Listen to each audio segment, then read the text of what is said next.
In this video, I'm going to talk about 5 things you must know before you make the big move to Canada. So grab a Tim's and join me on this journey. Number 1, cancel your subscriptions. Something I learned the hard way is the pain of not canceling your subscriptions before you make the move to Canada. Now, in my case, I had some Apple subscriptions. I had an Apple Music subscription, which when I wanted to change my region from the UK to Canada, I couldn't do it because I had this Apple Music subscription, which I couldn't change. And when I tried to phone Apple and I tried to email and talk to Apple, then initially they tried to make me wait out until my subscription fully expired, and they wouldn't allow me just to cancel it right there and then. Now, I actually spoke to somebody else and they was able to do this, but I was talking to people from Apple from well over 2 hours. And I'm sure this happens to other things as well, but it's something just to really consider, because when you move to Canada, something you're gonna wanna do is be able to download apps that are Canadian, which I needed for my place of work in terms of insurance and the benefits from my job. And I couldn't do that because I could not get the app. I'm sure there's other ways around this, but just make sure you're prepared. Make sure that you either cancel your subscriptions or you are willing to create a new email account and a new password so you can do that on your devices. Number 2, you should buy winter clothing, or if not, set money aside so that you can buy it when you're here. Now, ultimately, this is going to depend on what time of year you go and where in the country you're moving to. Where I live in Saskatchewan, I actually landed and it was minus 38 degrees, which is something which I've never experienced in my life. Coming out of that airport in Saskatoon for me, which is a huge culture shock, not knowing how to really survive in those harsh weathers. And I was lucky, I had a partner who's from Canada, and luckily she knew these things, so she knew that I had to have these things prepared for. But if it's your first time in Canada, you might not have ever experienced such cold, harsh winters before. So even if you can't buy things there and then, I would definitely recommend having money set aside so when you're in Canada, you can buy the appropriate clothing. For me, that included snow boots, that included ski pants, that included a huge coat for that weather.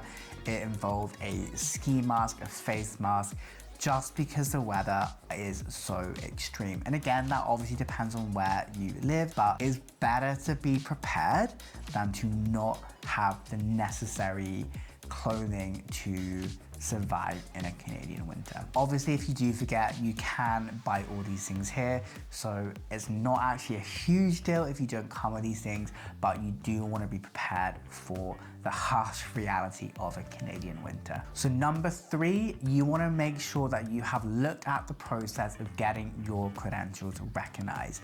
Now, for me, I actually applied to get my teaching certification while I was still in the UK, and that still took me over 8 months. And actually, when I got to Saskatchewan, that's when I found out that I actually have to do classes to get my certification recognized here. And I was still trying to be ahead of the game.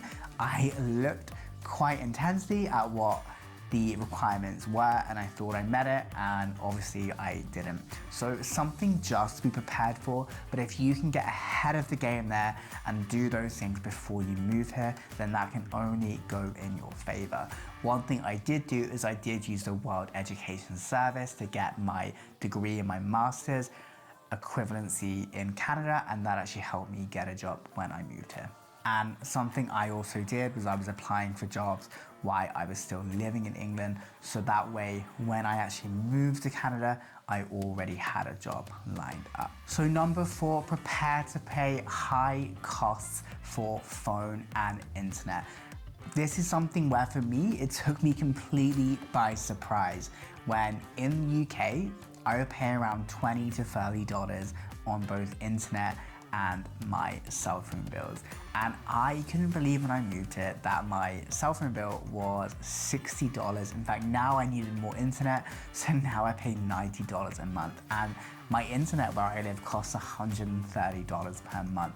Now, don't get me wrong, not everywhere is going to be that expensive, and also there are different options too, but compared to at least my home country of the UK, I just couldn't believe how expensive it was for something where I know it's just not that expensive in other places. But unfortunately, it is what it is, and everyone complains about it.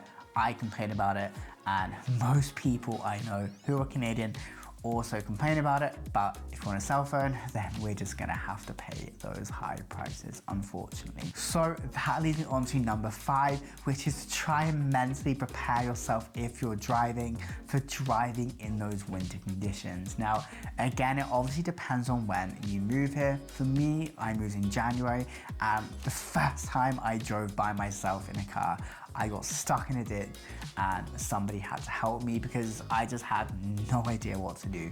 And if I did a little bit of research on my end, or I actually did more practice driving with other people, then maybe that wouldn't have happened. And again, that was my own fault. That was my first time ever driving in snow, and I didn't know where I was scared, I was anxious, and I also at that point didn't really have good cell phone service, so even getting help could have been more challenging. And again, I was lucky that somebody happened to go by and helped, but at that point, if I didn't have somebody come and help me, then I would have been so scared.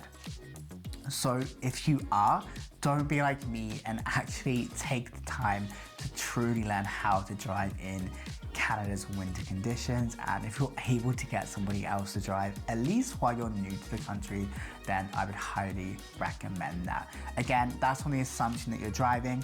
If you are relying on public transit, just make sure that there is decent public transportation where you are living. So there we have it. There were 5 quick things you need to know before you move to Canada. If you enjoyed this video, feel free to give the video a thumbs up. It really is appreciated. And if you're new here, hi, great to meet you. My name is Jack and I make videos around Canada and Saskatchewan, which is the province where I am living. So thanks so much for watching, and if there's anything else which you think you need to prepare for before you move to Canada, I would love to hear from you in the comments down below. So thank you so much, take care, talk soon, bye for now.